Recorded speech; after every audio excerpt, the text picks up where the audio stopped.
Bienvenidos a la lección número 6, cuidados postparto. En esta ocasión vamos a tener los siguientes objetivos de aprendizaje.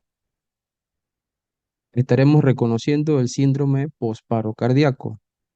Veremos las metas en oxigenación y ventilación. Estaremos observando y aplicando las opciones del manejo hemodinámico del paciente postparo. Y por supuesto estaremos hablando y realizando el manejo específico de la temperatura. Para ello vamos a estar analizando el siguiente caso. Tenemos un paciente de 59 años, el cual se quejaba de dolor torácico por más de 30 minutos. Luego se desploma y un equipo de reanimadores inicia el soporte vital avanzado y encuentra que el paciente está en paro cardíaco con una fibrilación ventricular que lleva en evolución 10 minutos. Se realizan 4 descargas. El equipo administra 2 miligramos de adrenalina en total y 300 miligramos de amiodarona. El paciente posteriormente presenta un retorno de la circulación espontánea, el equipo asegura la vía aérea y se inicia el manejo postparto. Entonces, la pregunta es, ¿cómo seguimos evaluando y cómo actuamos después de lograr el retorno de la circulación espontánea? Pensemos un poco. En este caso, debemos mantener nuestro esquema de evaluación basado en el XABCD. Debemos identificar y corregir, por supuesto, las amenazas a la vida. Consideramos que este paciente requiere alguna intervención en la vía aérea. En este caso, este paciente en el momento no requiere ninguna intervención directa sobre la vía aérea. Sin embargo, se debe continuar con una evaluación y determinar qué otras necesidades tiene. ¿Cómo podríamos monitorizar en este caso la oxigenación de este paciente? Por supuesto que la forma más común y fácil de monitorizar la oxigenación del paciente es mediante la saturación de oxígeno. El dato que obtenemos a través de esta valorización es importante porque nos permite saber de manera muy objetiva el nivel de oxígeno dentro de nuestro paciente. Y eso nos lleva a tener un cuidado de no guiarnos únicamente por este parámetro, ya que hay factores que influyen en el funcionamiento de la medición. Factores, por ejemplo, como el frío, la lesión en la extremidad, si existe, y fallas en el equipo que puede ocurrir. Así que hay que ser cuidadoso en este sentido, pues puede haber alteraciones en la medición de la oxigenación. Continuemos con la valoración inicial de nuestro paciente. En este caso, aplicando nuestro esquema XABC, observamos que no tenemos ninguna condición de sangrado exsanguinante. El estado mental del paciente es inconsciente en estos momentos, está intubado.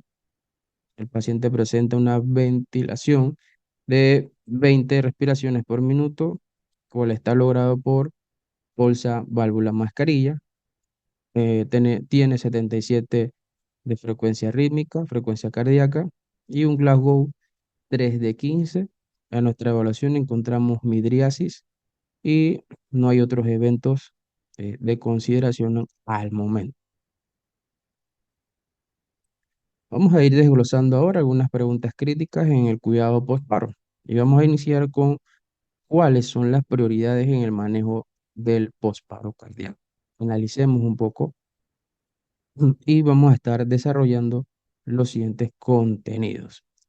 Para eso vemos que nuestro enfoque va a estar basado en la vía aérea y la ventilación. Tenemos que valorar la circulación, realizar electrocardiogramas y estudios complementarios.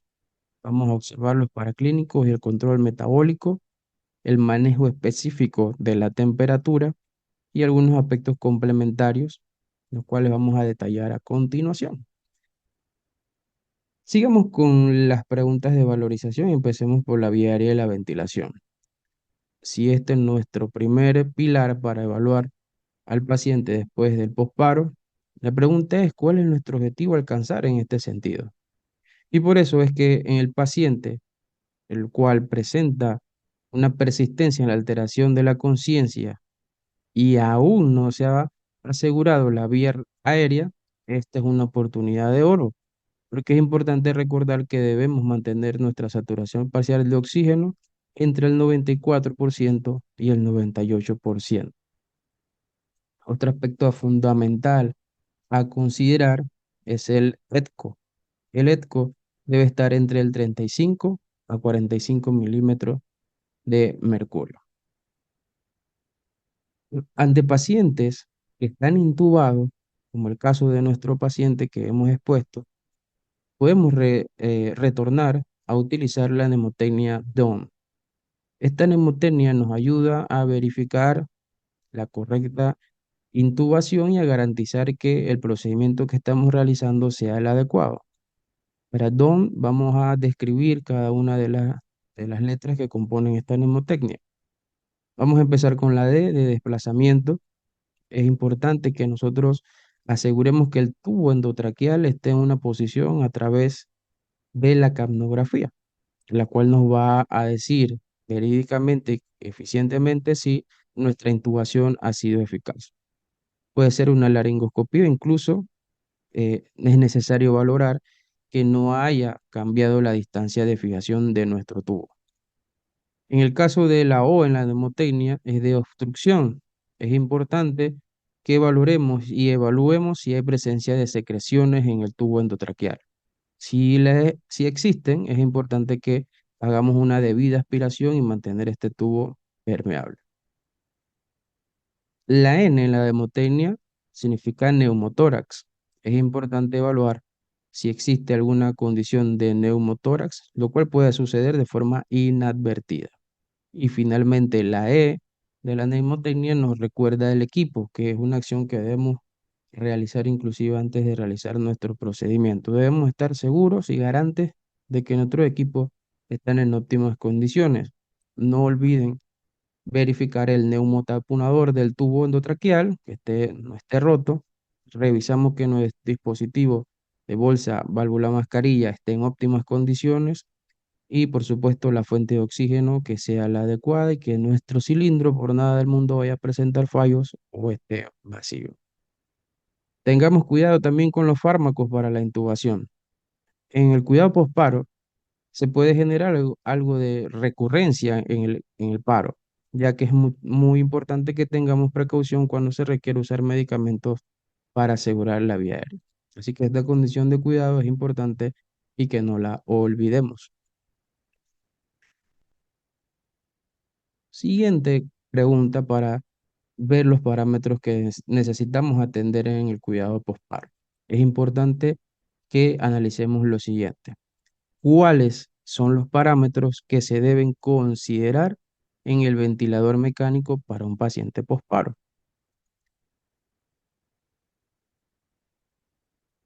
Consideren los parámetros protectores en la ventilación mecánica. Consideremos que el volumen corriente debe rondar en el cálculo de 6 a 8 mililitros por kilogramos. En el caso de la PIP, debe estar en forma inicial entre 5 a 8 milímetros de mercurio. Recuerden, no hiperventilar. La fracción inspirada de oxígeno debe encontrarse en un valor mínimo que provea nuestras metas propuestas para la saturación parcial de oxígeno, que debe estar entre el 94 y el 98%, que es lo que estimamos. En el caso de la ventilación mecánica, es importante que en el paciente posparo se debe equilibrar la necesidad de hipoxia y acidosis inversa con los posibles efectos nocivos que puede generar una hiperventilación y una hiperoxia. Específicamente en la hiperventilación de rutina no debe usarse para compensar una acidosis metabólica. Consideremos que la ventilación mecánica después de un paro cardíaco se analiza en detalle, pero por formas separadas. Vamos a ver algunos objetivos claves y sus justificaciones. Hablemos de la tensión de dióxido de carbono o la PACO. Debe estar entre 40 a 50 milímetros de mercurio. o el dióxido de carbono al final de la expiración, es decir, el ETCO, que debe estar aproximadamente entre el 35 a 45 milímetros de mercurio. Recordemos que en el caso de la observación de la hiperventilación es porque esto produce vasoconstricción cerebral y esto puede empeorar la lesión cerebral después de un paro cardíaco. Hablemos un poco de algunos ensayos y estudios científicos. En el caso de un ensayo aleatorizado, la hipercapnia terapéutica leve, es decir, una PACO entre 50 a 55 milímetros de mercurio, resultó en concentraciones más bajas de biomarcadores de lesión cerebral que la normocapnia dirigida, es decir, la PACO entre 35 a 45 milímetros de mercurio. En estos estudios observacionales, la PACO en un rango normal a levemente elevado se asocia con mejores resultados que una PACO más baja. La hipercapnia significativa puede empeorar la acidosis. Mantengamos la saturación de oxígeno por arriba del 94%, ya que la hipoxia es imperante que se evite en el paciente postparo cardíaco. Pero la hiperoxia, es decir, una tensión arterial de oxígeno mayor a 300 milímetros de mercurio, también se asocia con peores resultados. Entonces, la sugerencia es ajustar la fracción de oxígeno inspirado al valor más bajo necesario para mantener la saturación parcial de oxígeno por arriba del 94% o la presión oxígeno alrededor de 100 milímetros de mercurio. Continuamos analizando algunos factores determinantes en el cuidado postparo y ahora es momento de analizar cuáles son las metas de presión arterial y perfusión en un paciente postparo. En estos casos, la meta de presión arterial y perfusión son importantes para garantizar autorregulación y los valores objetivos o meta es considerar una presión arterial sistólica de 90 o una presión arterial media de 65. Por eso nosotros debemos evaluar otros parámetros de perfusión como llenado capilar, lactato y diuresis. Finalmente, entonces, es necesario considerar cuáles son las medidas para el manejo de la hipoperfusión. La medida inicial, si no hay contraindicaciones, es la administración de cristaloides. Un primer vasopresor que vamos a considerar y de elección es la norepinefrina. Como otra opción podemos considerar la adrenalina en infusión, la cual es una alternativa razonable. Además, podemos optar por una inotropía que se debe considerar en caso de fallo de bomba y es importante que se consulte expertos en este caso. Las dosis que se deben aplicar en cuanto a los líquidos inicia con una propuesta de bolos de 250 mililitros e ir evaluando posteriormente la reacción. Recordemos que la dosis máxima o la aplicación de los líquidos debe rondar entre los 1500 a 2000 mililitros de lactato de Ringer o solución salina al 0,9%. En casos en que existe edema pulmonar o falla cardíaca, puede complicarse la administración de grandes cantidades de volumen. No lo olvidemos, en el caso de la norepinefrina se recomienda una dosis de 0,05 microgramos por kilogramo por minuto y una dosis máxima de 0,5 microgramos por kilo por minuto. Cualquier dosis superior hace pensar en el uso de un segundo vasopresor de tipo vasopresina. En el caso de la dosis de adrenalina como vasopresor es de 0,1 microgramos kilos por minuto hasta un máximo de 0,5. Es de forma segura por vía periférica y tengamos precaución con la adrenalina, ya que recuerden, es fotosensible y debe ser cubierta. Algunos preguntarán, ¿y qué podemos hacer con la dopamina? En el caso de la dopamina, pues cada vez es menos usada como medicamento porque tiene una respuesta muy variable. Y sin embargo, si es la única opción que tenemos, pues debemos considerarla, pues no hay otras opciones. En el caso inotrópico, pues puede proveerse con dobutamina, una dosis de 2 microgramos por kilo por minuto. Vamos a ver en este caso acerca del electrocardiograma. ¿Cuándo debemos realizarlo en nuestro paciente postparo? ¿Cuándo es el momento? Y si está indicado. Y por supuesto que está indicado el que debemos realizar un electrocardiograma de dosis derivadas porque debemos descartar algunas condiciones.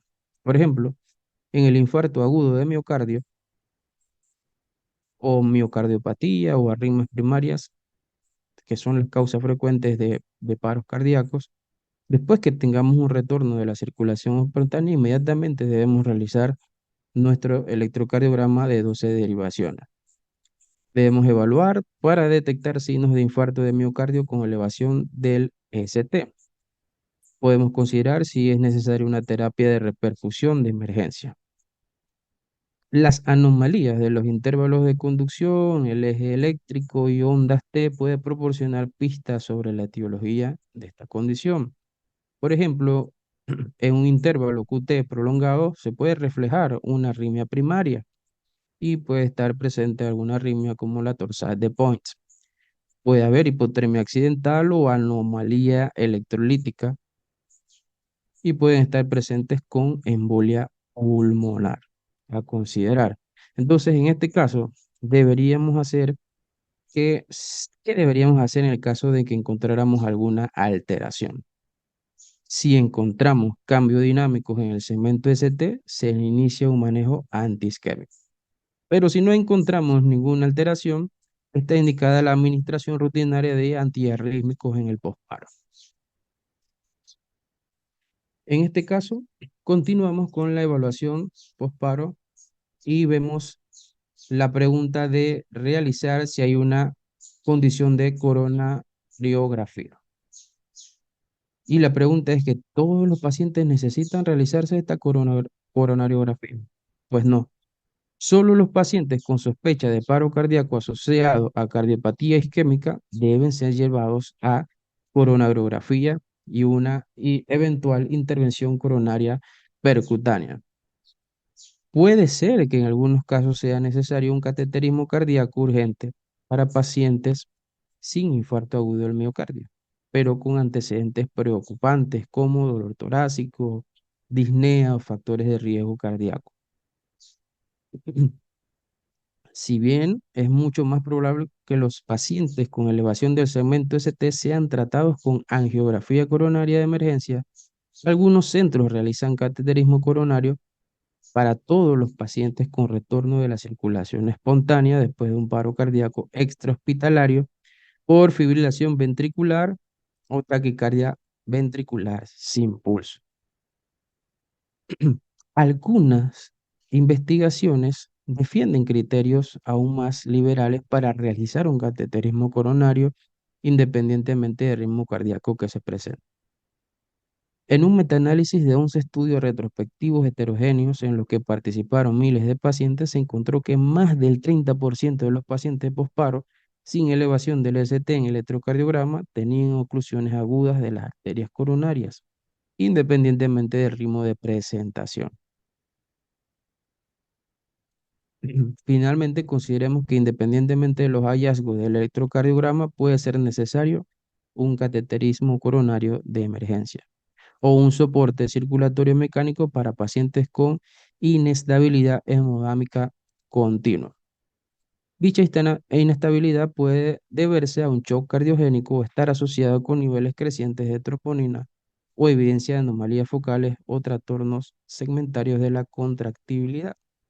Por lo tanto, se recomienda la coronografía en el paciente posparo cardíaco en ausencia de una causa obvia de parada no cardíaca con un momento preciso determinado por el electrocardiograma inicial.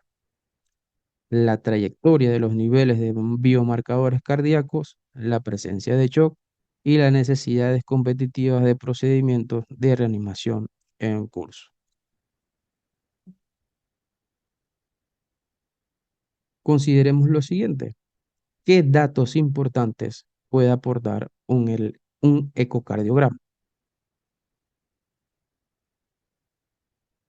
Un ecocardiograma en el caso del cuidado postparo Nos ayuda porque provee información valiosa sobre la función ventricular, los trastornos segmentarios de la contractilidad, y es que la ecocardiografía se puede utilizar para evaluar el tamaño y la función del ventrículo derecho, el cual puede ser anormal con embolia pulmonar. Es importante que también la ecocardiografía nos ayude a determinar el diámetro de la vena cava inferior, que puede ser anormal con la hipovolemia, y nos ayuda a evaluar la función cardíaca global.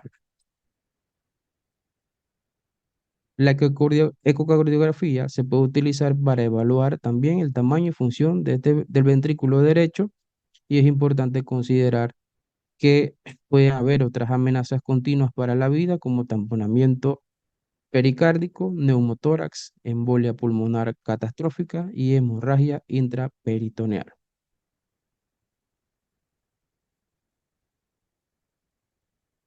¿Qué pruebas de laboratorio se debe solicitar para el control metabólico de un paciente postparo?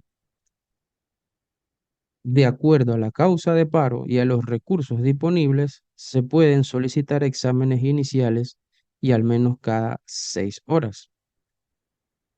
Estas pruebas de laboratorio nos ayudan a determinar la causa del paro cardíaco y a determinar la extensión y progresión de la lesión relacionada con los sistemas de órganos. En particular, las alteraciones electrolíticas y ácido base requieren una estrecha vigilancia durante la reanimación y el tratamiento continuo. El periodo temprano, posterior al paro, es un momento fisiológicamente dinámico en el que los pacientes suelen recibir esfuerzos de reanimación continuos y agresivos. Después del retorno de la circulación espontánea, sugerimos que se obtengan las siguientes pruebas de laboratorio lo antes posible y se repitan en serie al menos cada 6 horas durante el manejo inicial. Comencemos con la gasometría arterial. En pacientes con ventilación mecánica y pacientes no intubados con insuficiencia respiratoria, se obtiene una gasometría arterial tan pronto como sea posible después del retorno de la circulación espontánea y se repite después de implementar los esfuerzos iniciales de reanimación posteriores a la parada. El acceso vascular arterial se obtiene de forma rutinaria en pacientes comatosos después de un paro cardíaco, dada la necesidad de emisiones frecuentes de gases en sangre arterial y el uso común de fármacos vasopresores e inotrópicos. Hablemos ahora de los electrolitos.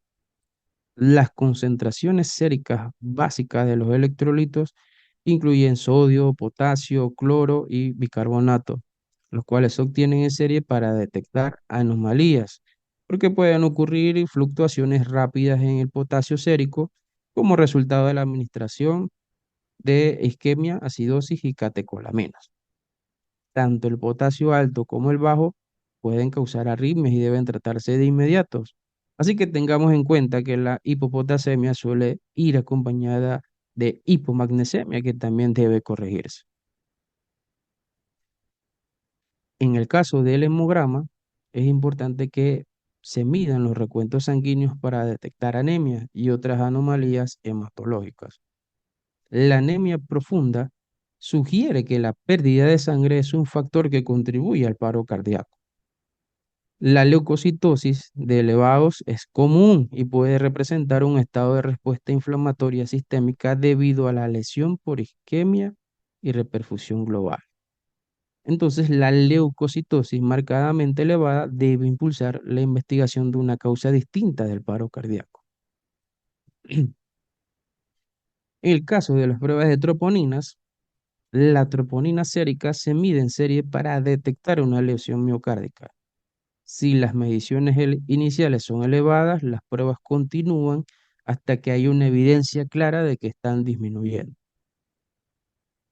En el caso de paro cardíaco o al momento de realizar la RCP y la desfibrilación, a menudo se generan algunos aumentos leves de la troponina sérica, pero los niveles crecientes o más altos sugieren una oclusión aguda de la arteria coronaria. Aquí es importante el uso de biomarcadores para diagnosticar el infarto miocárdico en pacientes con enfermedad renal, y lo cual debe realizarse por separado. En el caso del lactato, la concentración sérica del lactato se mide inmediatamente después del retorno de la circulación espontánea y posteriormente en serie. Las concentraciones iniciales de lactato y de la tasa de depuración del lactato se correlacionan con la supervivencia. La acidosis láctica con concentraciones séricas de lactato de aproximadamente 15 miliosmol por litro es común después de un paro cardíaco, pero niveles más altos sugieren isquemia o hipoperfusión, por lo cual el lactato debe aclararse con el tiempo después de que se restablezca la perfusión adecuada. Considerando ahora la toxicología, se pueden obtener estudios de toxicología específicos en pacientes con antecedentes de ingestión de fármacos. Puede existir signos de un síndrome toxicológico, por ejemplo, intoxicación por simpáticos miméticos, o puede haber sospecha clínica de algún tipo de intoxicación. Por ejemplo, el infarto de miocardio o la arritmia pueden ser causados por intoxicación aguda por cocaína o metanfetamina. El colapso cardiopulmonar puede precipitarse por una sobredosis masiva de antidepresivos o puede existir una sobredosis de sedantes, lo cual contribuye a un coma y prolongarlo independientemente de cualquier lesión cerebral sufrida durante un paro cardíaco. En algunos casos, la presencia de opioides de acción prolongada como la metadona puede impulsar el uso de un agente de reversión, en este caso la naloxona, antes de las pruebas neurológicas. Consideramos entonces que la evaluación y el tratamiento del paciente intoxicado que no responde y en estado crítico se discuten por separado. Finalmente, hablemos de la función renal y hepática. La isquemia puede afectar la función renal y hepática, lo que puede afectar la dosificación del fármaco y la decisión de utilizar un medio de contraste intravenoso. Por lo tanto, recomendamos obtener pruebas de función renal, es decir, por ejemplo, nitrógeno ureico en sangre, y debemos valorar la función hepática, es decir, por ejemplo, la alanina aminotransferasa o ALT, la bilirrubina directa y total, que son importantes considerar en este manejo.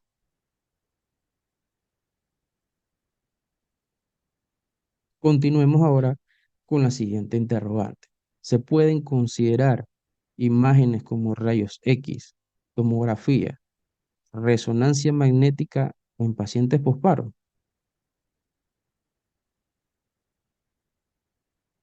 Y la respuesta es que para determinar algunas complicaciones y mientras la estabilidad del paciente lo permite, es claro que sí se pueden considerar imágenes como rayos X, tomografía, incluso la resonancia magnética. Vamos a describir cada uno de estos aspectos. En el caso de la radiografía de tórax, debemos obtener una radiografía para evaluar la presencia de patología pulmonar y confirmar la posición adecuada del tubo traqueal y cualquier catéter venoso central. En casos de edema pulmonar y la evidencia de aspiración son hallazgos comunes después de la reanimación cardiopulmonar, pero pueden no estar relacionados con la causa del paro. Otras condiciones como el neumotórax o las anomalías mediastínicas que sugieren disección aórtica representan amenazas continuas para la supervivencia del paciente y requieren una intervención inmediata. Un ensanchamiento de la aorta o hallazgos mediastínicos preocupantes en la radiografía de tórax deben dar lugar a una tomografía computarizada. En el caso de la ecografía, la cual puede ayudar a identificar las causas de paro que representan amenazas continuas para la vida, como el caso de taponamiento pericárdico, neumotórax, embolia pulmonar y hemorragia intraperitoneal. En este caso se puede utilizar para evaluar el tamaño y la función del ventrículo derecho y por supuesto para determinar el diámetro de la vena cava inferior. Como hemos mencionado, también es importante considerar la tomografía computarizada. En este caso está dada por la prevalencia de hallazgos clínicamente significativos. En nuestra práctica podemos equivocarnos en el lado de realizar una tomografía computarizada integral en las primeras etapas de la atención de la mayoría de los pacientes.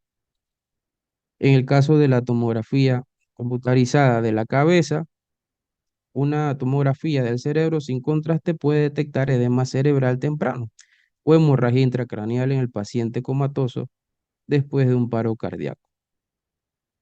En cifras, aproximadamente el 2 al 6% de los pacientes tienen hemorragia intracraneal. Generalmente son hemorragias subaranoideas y son identificadas como la causa separada, y lo cual es importante que se altere tanto el pronóstico esperado como excluye el uso de la anticoagulación. En casos de tomografías de la columna cervical, la caída de bipedestación y otros mecanismos de traumatismo de baja energía en el momento del paro pueden provocar una fractura de columna cervical, por lo cual es relevante. En el caso de la tomografía de tórax y abdomen, con o sin contraste, suele identificarse patologías que alteran el tratamiento como neumotórax, laceración de órganos, aspiración y fracturas costales por compresiones torácicas.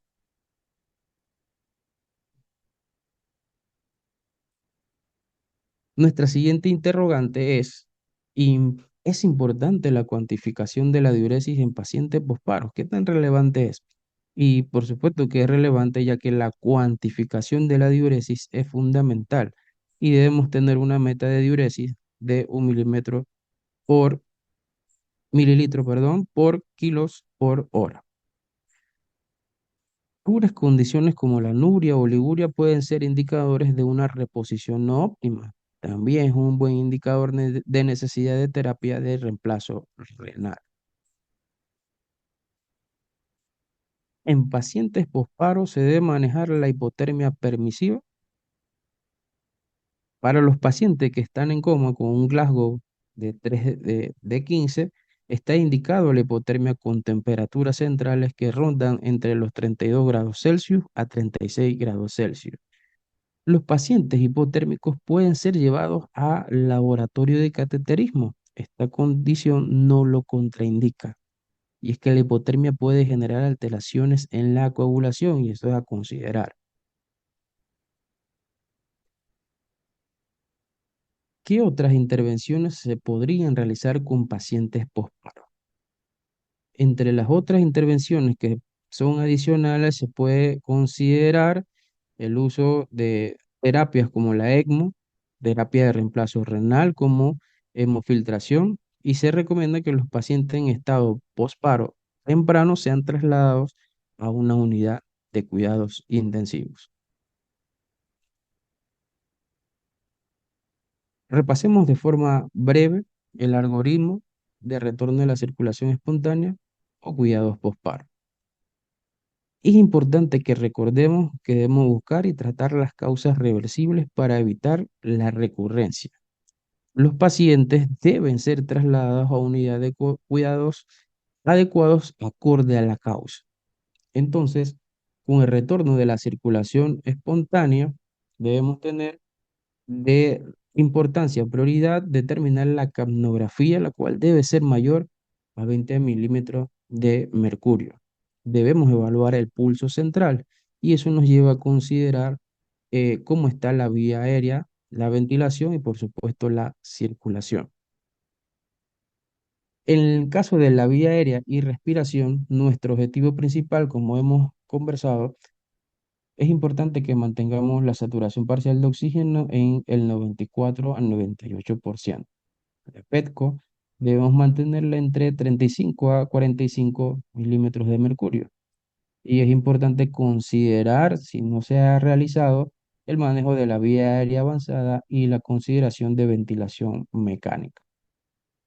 Para la circulación, nuestro objetivo principal es mantener la presión arterial sistólica por arriba de 90 milímetros de mercurio o una presión arterial media mayor a los 65 milímetros de mercurio y considerar los manejos de parámetros hemodinámicos.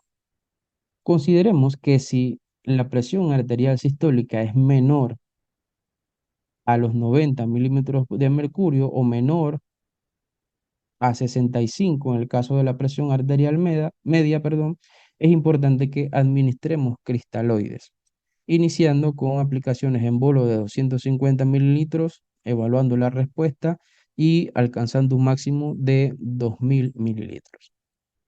Si no hay respuesta y se mantiene esta condición, considera la aplicación de norepinefrina con una dosis inicial 0,05 a 0,5 microgramos por kilogramo por minuto, o en caso de que no contar, podemos utilizar epinefrina con dosis inicial de 0,1 a 0,5 microgramos por kilogramo por minuto. Recordamos que no debemos realizar infusiones rutinarias de antiarrítmicos. Aquí es importante los auxiliares diagnósticos y debemos basarnos en la analítica sanguínea, verificar los biomarcadores cardíacos, hemogramas, estudios de coagulación, gases arteriales, lactato, electrolitos, pruebas de función renal, glucosa y otros adicionales como radiografía de tórax, ecocardiograma. Luego de estas valoraciones iniciales y las consideraciones, se hace un manejo hospitalario posteriormente. En algunos casos prehospitalarios se puede contar con un electrocardiograma de dosis de derivaciones y se realiza para considerar una intervención coronaria percutánea emergente en casos de infarto agudo del miocardio con elevación del segmento ST, casos de muerte súbita con ritmo de fibrilación ventricular o en caso de shock cardiogénico. A partir de allí es necesario solicitar auxiliares diagnósticos para iniciar con la evaluación del estado de alerta. En caso de que exista disminución del estado de alerta, es importante buscar y tratar causas reversibles y considerar necesidades de neuroimágenes. En los pacientes que están en condiciones de coma, Glasgow 3 de 15, es importante que manejemos de forma específica la temperatura y mantener un rango entre los 32 a 36 grados Celsius por al menos 24 horas. Considerar la tomografía de cráneo, electroencefalograma y realizar un manejo integral para minimizar la encefalopatía hipóxico-isquémica. Finalmente, dándole seguimiento al caso que hemos presentado, tenemos que el paciente ha sido estabilizado. Este paciente es llevado a la unidad de cuidados intensivos, donde pasa una semana. Es llevado tempranamente a cateterismo cardíaco, donde se realiza angioplastia primaria percutánea exitosa. Consideremos que como puntos claves en los pacientes con retorno de la circulación espontánea es muy importante evaluar y reevaluar los siguientes puntos: la vía aérea y ventilación, la circulación, realización de electrocardiogramas complementarios, los paraclínicos y control metabólico, junto con el manejo específico de la temperatura. Los invitamos al siguiente módulo. Gracias.